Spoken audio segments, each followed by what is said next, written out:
오늘 하나님께서 우리에게 주시는 말씀 히브리서 9장 16절부터 28절까지 말씀입니다.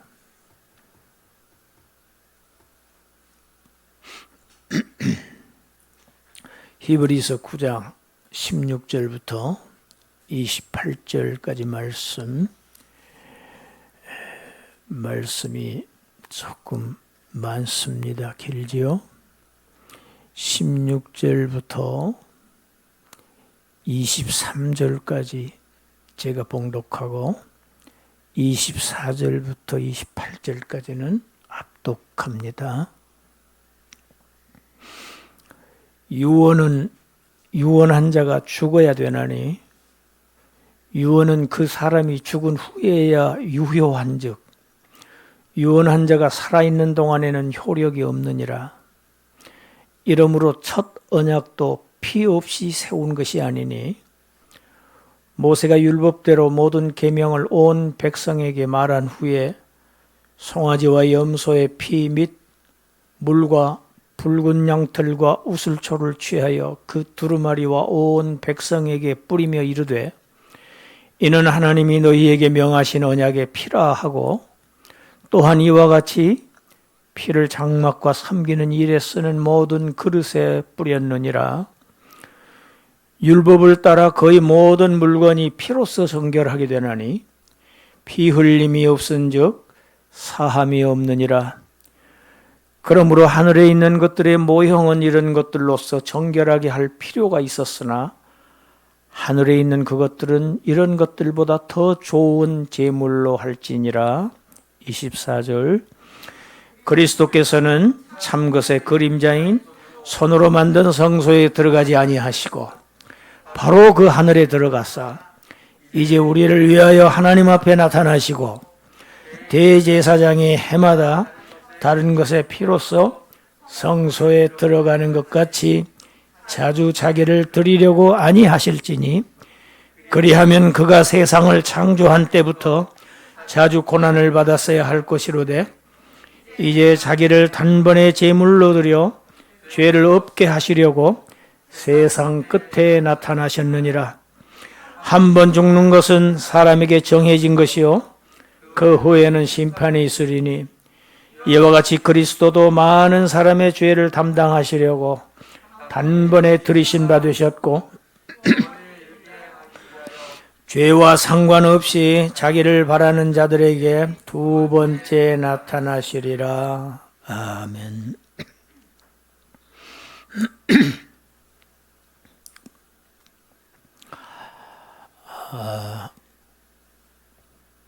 동물의 피를 바치는 그러한 옛 언약의 제사보다는 훨씬 더 좋은 새 언약. 그 새 언약은 영원한 기업을 약속하는 언약입니다. 그 언약을 바로 하나님의 어린 양 독생자 예수 그리스도 그의 죽음으로 세우셨다.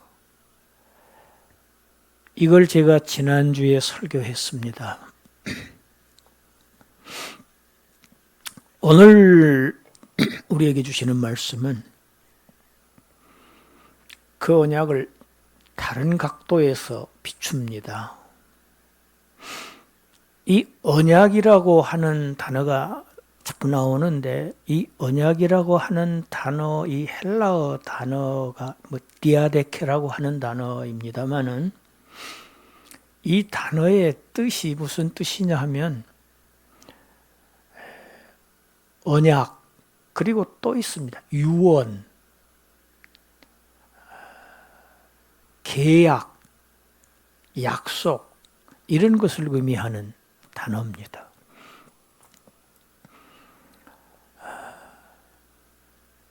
당시 헬라 사회에 일반적으로 쓰이는 그 언약, 계약이라는 단어가 있었어요. 그 단어는 디아데케가 아닙니다. 순데케라고 하는 단어였어요. 그런데 성경은 그 단어를 안 씁니다. 왜냐? 그 단어는 사람과 사람 간에 일반적으로 하는 계약을 할 때 의미입니다. 그런데 성경에서 다루는 언약은, 말씀하는 언약은 하나님과 사람 간의 언약입니다. 그래서 다른 단어를 쓴 것이 디아데케라고 하는 단어인데, 그 단어의 뜻에 유언이라는 의미가 들어있다는 것입니다. 여러분, 유언은 말로 하는 약속이지요. 그러니까 유언, 언약입니다. 유언은 언약입니다. 같은 의미를 갖지요.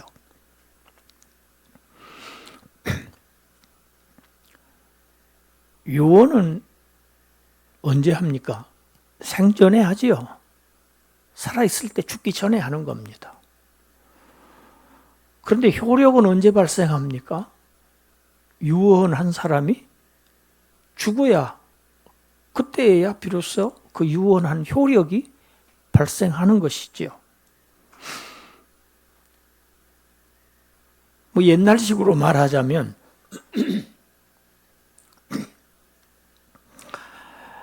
농토가 많은 아버지가 이제 나이가 많아서 곧 세상을 떠날 때가 됩니다. 자식이 셋이 있다고 치면 이제 아버지 미리서 자식들을 앞에 불러 모아놓고 유언을 합니다. 내가 죽거든 저쪽 뒷산 아래에 있는 그 밭 열맞이기는 셋째 것으로 하거라. 그리고 저쪽 안골에 있는 그 논 다섯 맞이기는 둘째가 가져라. 그리고 바로 이 집 앞에 있는 문전옥답 한 열맞이기는 큰아들 장자 네가 조상들의 제사를 지내니까, 그리고 내 제사를 지낼 것이니까 큰아들이 그걸 가져라. 그렇게 유언을 했다고 칩시다. 요즘 식으로 하면 이제 그렇지 않겠죠. 아마 아파트가 여러 채 있는 분은 어느 동에 있는 아파트는 몇 채가, 어느 동에 있는 단독주택은 몇 채가, 이런 식으로 유언을 하겠지요. 그런데 유언을 한 아버지가 돌아가시지를 않아요.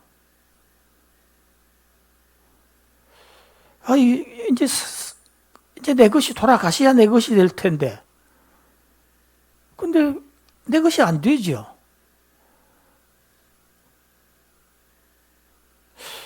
아유, 우리 아버지 언제 돌아가실라나. 아버지가 돌아가시기를 기다려야지요. 할 수 없지요.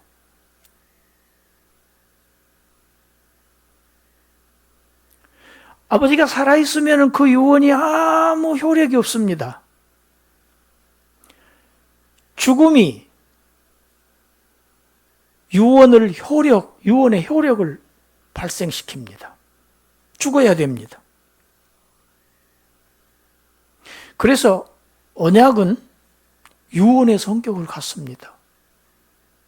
그런데 이 유언은 유언한 자가 죽어야 되니까. 하나님이 하시는 언약도 죽음을 필요로 합니다. 하나님의 약속이 이루어지려면 피 흘리고 죽어야 돼요. 첫 언약, 그러니까 구약의 율법에서 드린 제사도 그렇지 않습니까? 죽음으로 세워진 언약입니다. 옛 언약도. 시내산에서 옛 언약을 세우는 장면이 하나님께서 애굽에서 구출해내신 자기 백성에게 하나님의 율법을 주시죠. 시내산에서. 그 율법의 내용이 출애굽기 20장 10계명부터 시작하지요. 너는 나 외에 다른 신을 섬기지 말아라. 나만이 너의 하나님이다. 쭉 10계명하고 23장까지 계속됩니다. 율법이. 모세가 시내산 정상에 올라가서 그 하나님의 율법을 다 듣고 기록해서 이른 아침에 일어나서 산을 내려옵니다.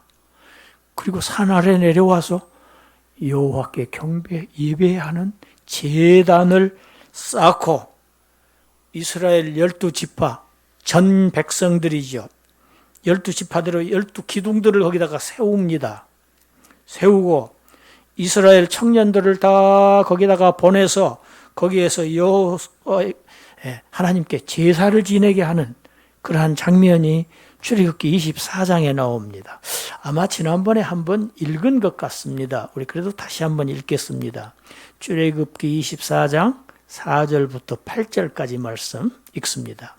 모세가 여호와의 모든 말씀을 기록하고 이른 아침에 일어나 산 아래 제단을 쌓고 이스라엘 12지파대로 12기둥을 세우고 이스라엘 자손의 청년들을 보내서 여호와께 서로 번제와 화목제를 드리게 하고 모세가 피를 가지고 반은 여러 양푼에 담고 반은 제단에 뿌리고 언약서를 가져다가 백성에게 낭독하여 듣게 하니 그들이 이르되 여호와의 모든 말씀을 우리가 준행하리이다.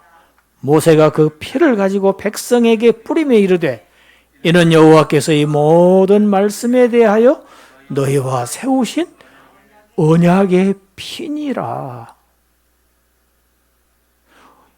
여러분,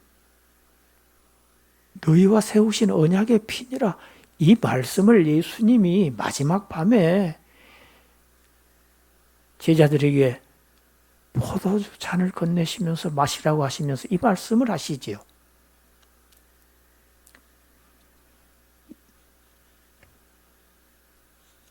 너희와 세우는 언약을 그 피다.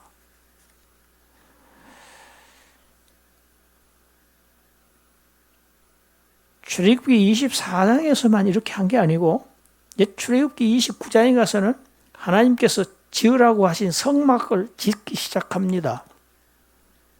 짓는데 그 성막 지을 때도 그 성막에 그 장막에다도 이 피를 뿌리고 짐승의 피지요.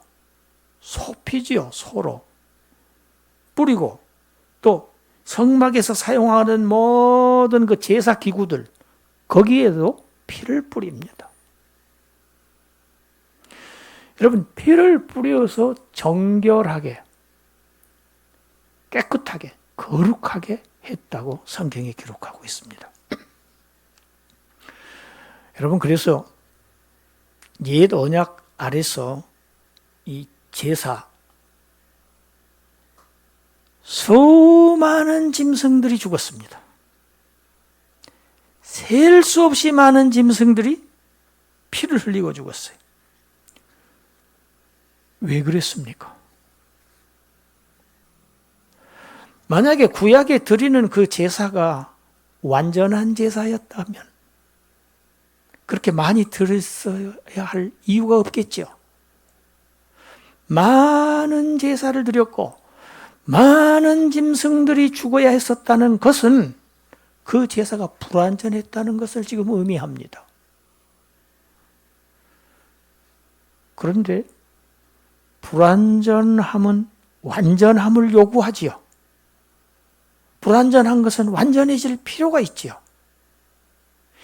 옛 언약, 이렇게 불완전한 옛 언약 아래서의 이 제사 제도는 완전한 새 언약의 제사가 불가피했다는 것을 지금 암시합니다. 사람들이 그렇게 얘기합니다. 기독교는 왜 그렇게 징그럽게 자꾸 피를 얘기를 하느냐? 피만 얘기하느냐? 십자가 피, 무슨 피, 자꾸 피만 얘기하느냐? 여러분, 기독교는 피의 종교입니다.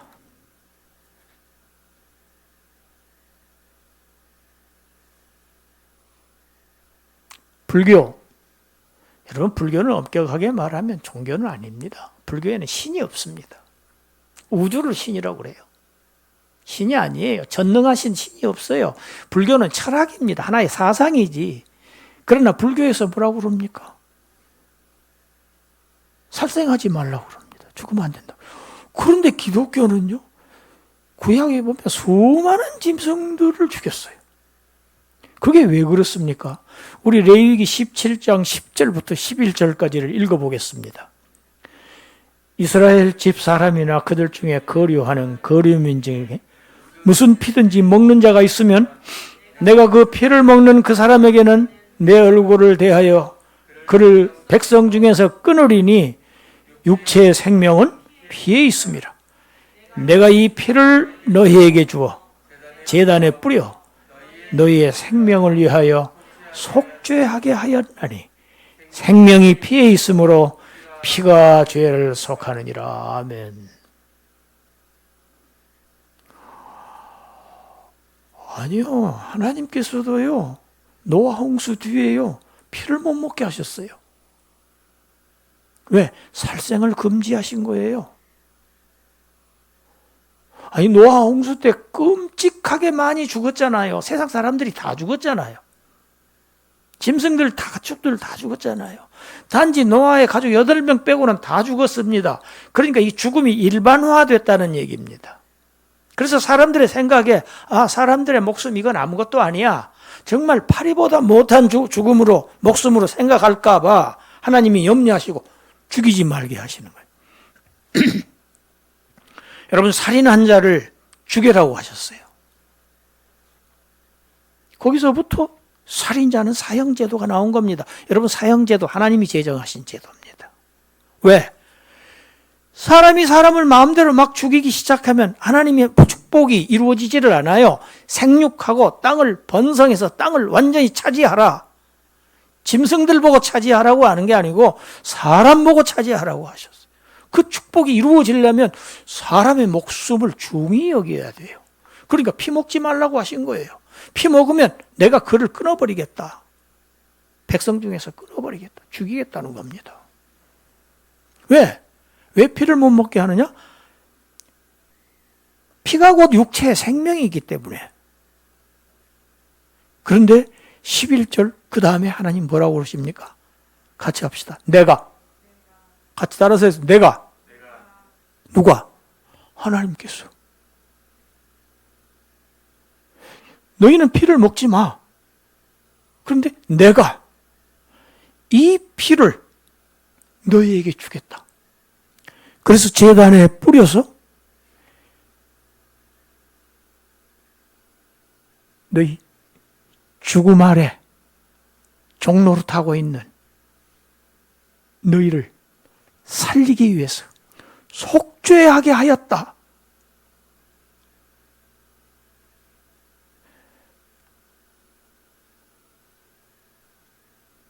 여러분, 구약의 모든 제사에서 흘렸던 수많은 그 짐승, 그 피는 하나님께서 예수 그리스도의 피를 자기 백성들의 속죄를 위해서 내어주신다는 것을 이미 레위기 17장 11절에서 이렇게 암시하셨어요. 이미 눈치채게 다 하셨어요. 그 그림자로 예표로서 짐승을 죽인 것이죠. 모형으로.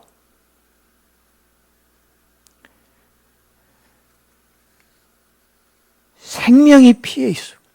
여러분, 피가 무엇이냐? 피는 생명이라는 것이죠. 피가 흘려졌다는 것은 뭘 의미하느냐? 한 생명이 죽었다는 것을 의미합니다. 왜 죽어야 하느냐? 여러분, 죽음이 어디서부터 왔습니까? 에덴 동산에서부터 죽음이 왔습니다. 정말 낙원에서부터 죽음이 왔다는 건 정말 이해하기 힘든 일이지만 최초의 인류의 조상 아담이 하나님 앞에 불순종하는 죄를 지었기 때문입니다. 그래서 하나님께서 그 죄에 대한 벌을 주시지요. 창세기 3장 19절. 너는 흙이니 흙으로 돌아갈지니라. 흙으로 지음받았으니 너는 흙으로 돌아갈지니라. 이 명령에 의해서 아담 이래 지금 현재도 또 앞으로도 영원히 주님 오시는 날까지 모든 인생들은 다 흙으로 돌아갑니다. 이건 무엇을 의미합니까? 죄값을 치른다는 얘기죠. 죄인 아담에게 죽음을 명하셨어요. 왜? 죄의 싹은 사망이기 때문에. 죄의 값이 죽음이에요. 말씀하셨죠. 죄 짓기 전에 이 선악과를 따먹지 마라. 이거 하나는 따먹지 마라. 왜? 그것은 하나님의 것이에요. 하나님 것을 침범하지 말라는 겁니다. 그것까지 너 것으로 삼지 말라는 겁니다. 그러나 네가 먹으려고 하면은 그래도 먹을 수 있는 자유는 주는데, 그러나 먹는 날에는 너는 비참해진다. 너는 반드시 죽으리라. 명하신 그대로 불행하게도 사탄의 유혹에 넘어가서 하나님의 것을 자기 것으로 만들려고 하지만 결국 자기 자신의 생명도 잃고 말지요. 하나님이 이미 주신 것까지도 빼앗기고 맙니다. 여러분, 죄인은 죽어야 합니다. 죽는다는 것은 죄인이라는 것을 의미합니다. 죄인이 그러면 살려면 어떻게 해야 되느냐? 그 죄인 대신에 그 어떤 누군가가 대신 죽어야 됩니다. 이게 하나님의 정의입니다. 신학에서는 공의라고 그러죠. 하나님의 속성, 공의. 공의롭고, 공의로우신 하나님. 하나님은 죄를 그냥 넘기실 수가 없는 하나님이에요. 워낙 거룩하신 하나님이라. 죄인은 반드시 죽어야 돼요. 심판받아야 돼요. 그런데 죄인이 살려면, 구원을 얻으려면 누군가가 반드시 죽어야 합니다. 구약에서는 그것이 수많은 짐승들로 나타났지요. 그러나 이제 예수 그리스도를 보내주셨어요. 하나님께서 언약하신 메시아. 그가 나타나니까 세례 요한이 뭐라고 합니까? 보라, 세상 죄를 지고 가는 하나님의 어린 양이로다. 세상 죄를 지기 위해서, 대신 지고 십자가를 지기 위해서 예수 그리스도께서 오셨습니다. 그가 죽으셔도 만약에 지상에 있는 그런 모형인 성소에 들어가셨으면 해마다 죽으셨어야 했을 것입니다. 이게 지상 제도니까. 그런데 하나님께서 구약의 수많은 선지자들을 통해서 언약하신 그 언약의 자손 메시아 이 그리스도께서 우리를 위해서 나타나셨는데 언제 나타나셨다고 오늘 본문에 기록되어 있습니까? 세상 끝에 나타나셨다. 세상 끝에 나타나셨다. 세상 끝이라는 단어를 사용한 것 보면 한 번에 끝내시겠다는 의도가 분명합니다. 자주할 필요가 없다는 얘기입니다. 그분의 제사는 완전한 제사이기 때문에 마지막 제사가 된다. 십자가에서 속죄 사역을 마치셨습니다. 마치시고 사람의 손으로 만든 그 지성소, 그 하나님 만들어 놓은 그 지성소에 들어가지 아니하시고 바로 그 하늘에 들어가서 하나님 앞에 나타나셨다. 하나님 앞에 나타나셨다.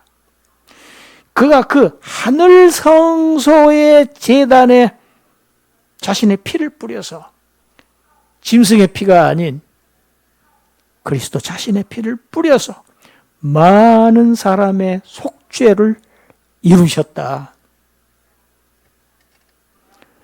여러분, 사도 바울이 로마서 5장 17절 18절에서 이렇게 기록하고 있습니다. 읽습니다. 한 사람의 범죄로 말미암아 사망이 그 한 사람을 통하여 왕노릇하였은즉 더욱 은혜와 의의 선물을 넘치게 받는 자들은 한 분 예수 그리스도를 통하여 생명 안에서 왕노릇하리로다. 그런즉 한 범죄로 많은 사람이 정죄에 이른 것 같이 한 의로운 행위로 말미암아 많은 사람이 의롭다 하심을 받아 생명에 이르렀느니라. 아멘. 한 사람입니다. 한 사람. 전 인류가 한 사람 때문에 망했지요. 그래서 죽음이 왔어요. 그 죽음을, 한 사람의 죽음을 통해서 그 많은 사람을 다시 생명으로 살아나게 하신다. 이것이 하나님의 구원입니다. 예수 그리스도를 통한, 십자가를 통한 하나님의 구원의 계획, 하나님께서 이루셨다. 우리 주 예수 그리스도께서 많은 자기 백성들의 죄를 담당하시기 위해서 세상 끝에 나타나셔서 자기 백성들의 영원한 속죄를 이루셨다. 1년마다 다소 반복되는 제사, 반복되는 죽음, 반복되는 제사가 아니고 세상 끝에 나타나셔서 단번에 자기 자신을 하늘 지성소, 하나님 앞에 있는 하늘 지성소 제단에 피를 뿌려서 우리의 영원한 구원을 이루셨다.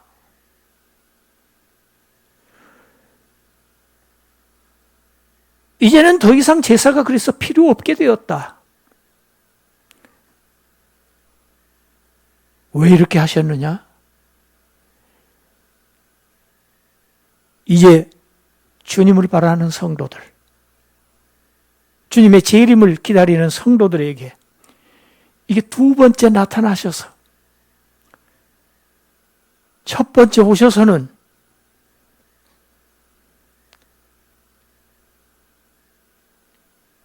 제사 드리러 오셨어요.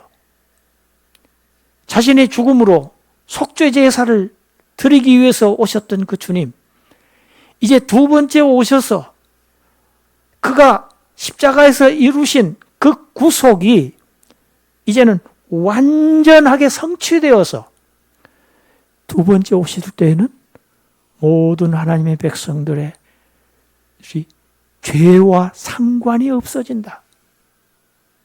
그래서 주님의 재림은 죄와 상관없이 두 번째 나타나시리라. 구원이 완성된다는 겁니다. 여러분이 이미 예수 그리스도께서 구원을 이루셨습니다. 그러나 우리에게는 확실한 약속을 받았으나 아직 진행 도중에 있습니다. 그것을 신학에서는 성화라고 합니다. 점점 우리가 예수 그리스도의 형상을 닮아가는 것, 이 성화, 점점 더 우리가 죄의 속성이 없어지고 정결하게 되고 거룩한 하나님의 백성의 형상으로 변화되어서 언제 그것이 완성되느냐? 죄와 상관없이 주님이 두 번째 나타나실 때 우리는 예수 그리스도처럼 죄 없는 몸, 그러한 하나님의 백성으로 우리는 이제 그 세계로 들어가게 된다. 이제 우리에게 약속된 것, 다시 죽음도 없고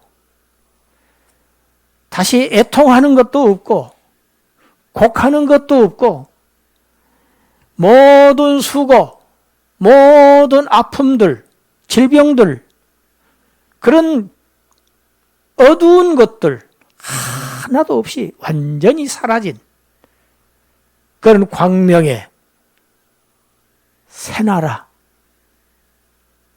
새 하늘과 새 땅, 거기에서는 이런 부정적인 것들을 완전히 그림자조차 찾아볼 수 없는 그런 세계로 우리가 진입한다. 여러분, 이것이 우리에게 주신 하나님의 새 언약입니다.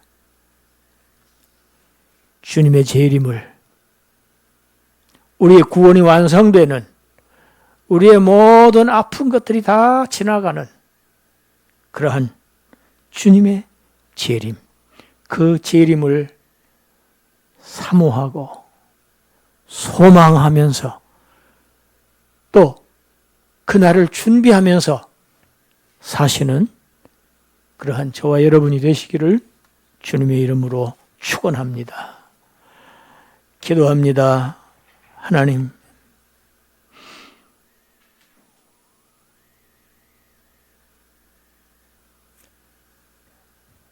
새 언약의 중보자, 유언은 죽음을 필요로 하기 때문에,